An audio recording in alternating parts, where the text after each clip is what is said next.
نماز میں سجدے میں تمہارا خیال انتشار خیالی کا شکار تمہارا دماغ ہو جائے گا، برے برے وسوسات آئیں گے، کبھی بولے گا پتہ نہیں اللہ ہے کہ نہیں، معاذ اللہ، ہزار بار معاذ اللہ، کبھی بولے گا جنت دوزخ ہے کہ نہیں، اسی دنیا ہی میں جنت دوزخ ہے، یہ ساری باتیں دماغ میں آئیں گی۔ اس لیے تقریر سننا اتنا ہی ضروری ہے دل کو زندہ رکھنے کے لیے جتنا کہ مری ہوئی زمین کو زندہ کرنے کے لیے پانی ضروری ہے۔ زمین اگر مر گئی اس میں پانی ڈالنا ہوگا تاکہ دوبارہ وہ زمین کھیتی کے قابل ہو جائے۔ آپ لوگ گاؤں دیہات میں رہتے ہیں، آس پاس میں کھیت ہیں، آپ کو اچھی طرح معلوم ہے کہ کھیت جب مر جاتا ہے دوبارہ فصل اگانے کے لیے اس میں پانی ڈالا جاتا ہے، اور ایسا نہیں کہ ایک بار پانی ڈال دیا تو اب 10-20 سال کے لیے وہی ایک پانی کافی ہے، نہیں، جب جب زمین مرتی ہے تب اس میں پانی ڈالنا پڑتا ہے۔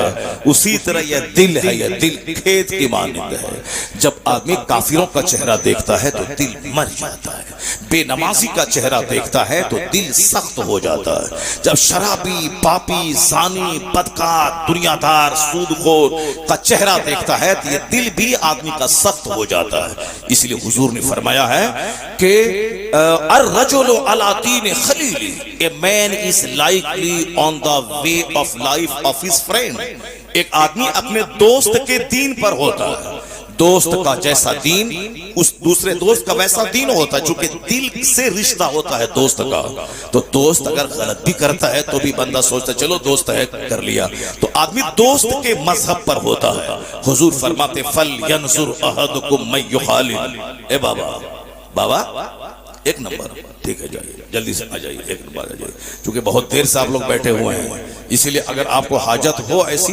تو شدید حاجت ہو تو جائیے گا، کم حاجت میں مت جائیے، پریکٹس کیجئے کہ بغیر پیشاب کے بیٹھے رہے، کم حاجت، شدید حاجت ہو تو میرے روکنے سے بھی نہیں رکنا ہے، وہاں چلے جانا ہے، اور کم حاجت ہو تو ادھر توجہ ہی نہیں دینی، گفتگو کی طرف توجہ دیں گے، تو اگر شدید بھی حاجت ہوگی تو بھی اس طرف دھیان ہی نہیں جائے گا۔ ہم لوگوں کا بھی یہ حال ہوتا ہے، جہاں ہم لوگ مطالعہ کرنے، تقریر کرنے میں لگے رہتے ہیں تو وہ ادھر سے خیال بٹا رہتا ہے، لیکن جہاں تقریر ختم ہوئی، ایک مولانا صاحب، بہت بڑے دبنگ مولانا صاحب جو حضرت کے دوست تھے، فرینڈ تھے، وہ مولانا صاحب بڑے شہرت یافتہ خطیب، اسٹیج سے اترے، دھکا مارتا ہوا سیدھے واش روم چلے گئے، پورا جیسے واش روم چلے گئے۔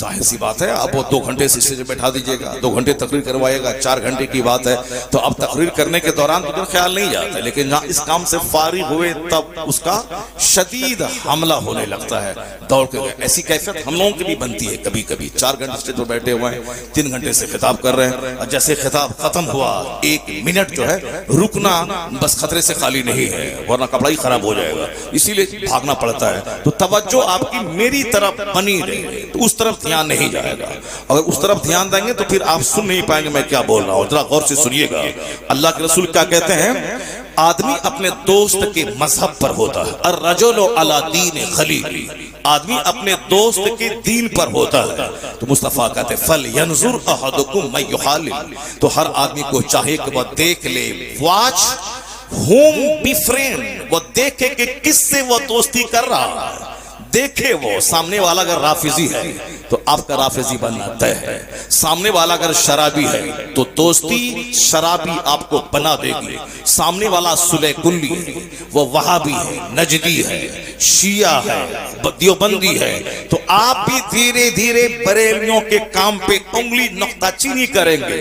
جب ضروری نہیں ہے سلام پڑھنا تو کیوں یہ سلام پڑھ رہے ہیں، جب ضروری نہیں ہے فاتحہ پڑھنا تو کیوں پڑھ رہے ہیں، فاتحہ ہی ہے نماز نہیں ہے، وہاں تو نماز پڑھتا ہے۔ اس طرح کی بات جب زبان سے نکلنے لگے تو سمجھ جائیں کسی بدعقیدے کی ہوا اس کو لگ گئی ہے، کسی بدعقیدے کی ہوا اس کو لگ گئی ہے، یہ بولی جو وہ بولتا ہے وہی بولی یہ بولا، الرجل علی دین خلیلی، آدمی اپنے دوست کے دین پر رہتا ہے تو آدمی کو چاہیے کہ وہ دیکھ لے کہ دوستی کس سے کر رہا ہے، خبردار کسی بدعقیدے سے دوستی نہ ہو، خبردار کسی نجدی وہابی رافضی سے دوستی نہ ہو، خبردار کسی حرام خور سے دوستی نہ ہو، ورنہ ساری نیکی کو برباد کر دے گا، چونکہ حرام کا لقمہ جیسے پیٹ میں گیا سمجھ لیں کہ سجدوں کی برکت ختم ہو جائے گی، کوئی دعا قبول نہیں ہوگی، چاہے وہ غلاف کعبہ تھام کے پکڑ کے مر کیوں نہ جائے، نہیں ہوگی دعا قبول۔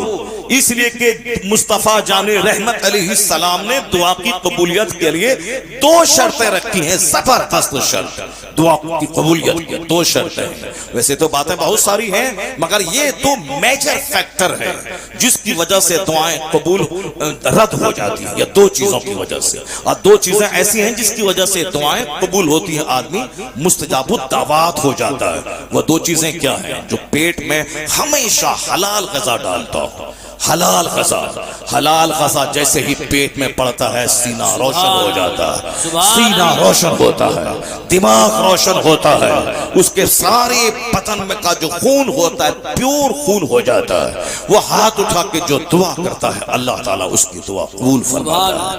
دعا کی قبولیت کے لیے حلال غذا شرط ہے، اور جو حرام پیٹ میں ڈالتا ہے 40 دن تک سمجھ لیں اس کی کوئی دعا قبول نہیں ہوتی۔ شراب کی ایک بوند اندر گئی 40 دن تک نہ کوئی سجدہ قبول ہوگا، نہ دعا قبول ہوگی جب تک کہ وہ سچی توبہ نہ کر لے۔ اسی حالت میں اگر مر گیا تو جنت کی خوشبو اس کے لیے حرام ہو جائے گی۔ وہ جنت کی خوشبو جو 500 سال کی مسافت سے سونگھی جا سکتی ہے، وہ جنت کی خوشبو نہیں سونگ پائے گا۔ وہ کون؟ جو شراب پیا اسی حالت میں وہ مر گیا، اس حالت زنا میں جو مر گیا۔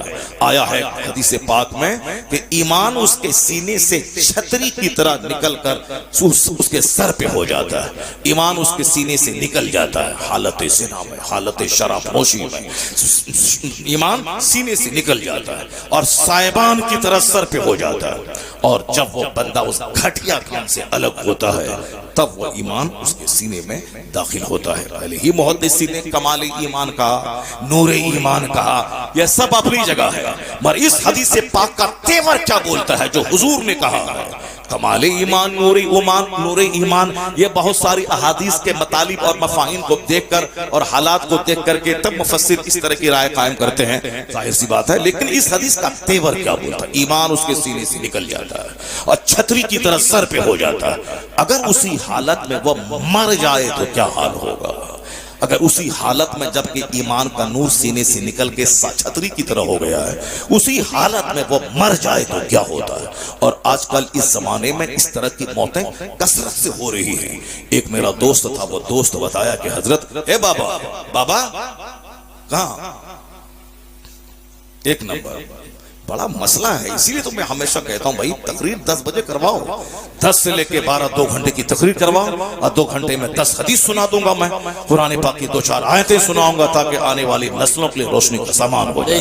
اس وقت سارے لوگ فریش رہتے ہیں، تازہ ہو کے بیٹھتے ہیں، اور 12 بجے کے بعد تو اچھے بہادر کو بھی پیشاب لگنے لگتا ہے، وہ تو ضعیف ہے بیچارے 70 سال 80 سال کے، تو پھر اس کا کیا کہنا ہے؟ اس لیے تقریر 12 بجے کے بعد نہیں، 12 بجے کے بعد مشاعرہ، 12 بجے کے بعد نعت خوانی، 12 بجے سے پہلے تقریر ہو۔ سارے ذمہ داران مدارس ہمیشہ اس کا خیال رکھیں، پبلک کا خیال کبھی نہیں کریں، پبلک کو شریعت اس پر تھوپیں، شریعت کی بات اس کو بتائیں، اس کو آپ کے پاس علم ہے، علم کی بات اس کو بتائیں، ورنہ یہ تو بولے گا کہ نماز کی بات مت کرو، آپ یہاں صاحب مزہ والی بات کرو، یہ تو بولے گا ہی مزہ والی بات کرو، تو اب اس کی خواہش کے سامنے آپ گھٹنے ٹیک دیں گے تو ماں بہت دنوں کے بعد پھر اسٹیج پہ کیا ہوگا وہ سبوں کو معلوم ہے کہ جو کچھ میں بولا ہوں پھر میں اس کو دہرانا نہیں چاہتا کہ میں کیا بولا ہوں، وہی کچھ ہوگا اور ہونا شروع ہو گیا ہے۔ اس لیے اگر چاہتے ہیں کہ وہ دن نہیں آئے تو صرف ایک بچے کی تلاوت ہو، اور ایک بچہ جو آپ کے مدرسے کا اچھی نعت پڑھنے والا ہو